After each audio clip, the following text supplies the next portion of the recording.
Let's talk about SMEs. Business startups initiated by the youth and women in Uasin, Gishu, Nakuru and Kisumu counties are set to benefit from a new business development program aimed at equipping the proprietors with essential skills, tools and networks to ensure success and sustainable growth.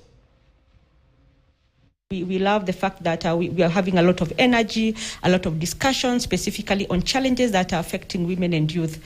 And we are happy with our collaboration with our ecosystem players like Eldo Hub and the county government. One of the things that SNV is doing, we are very keen in supporting women and youth businesses in various initiatives.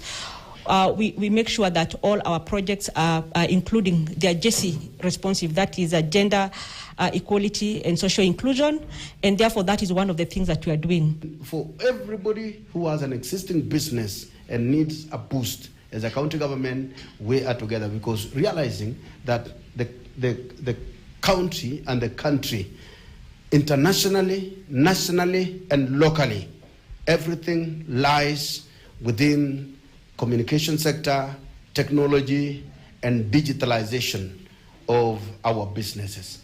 Our vision and mission is to create a very vibrant rural ecosystem that's able to create job employments through entrepreneurship and, of course, employment. Well, that story right there does it for business.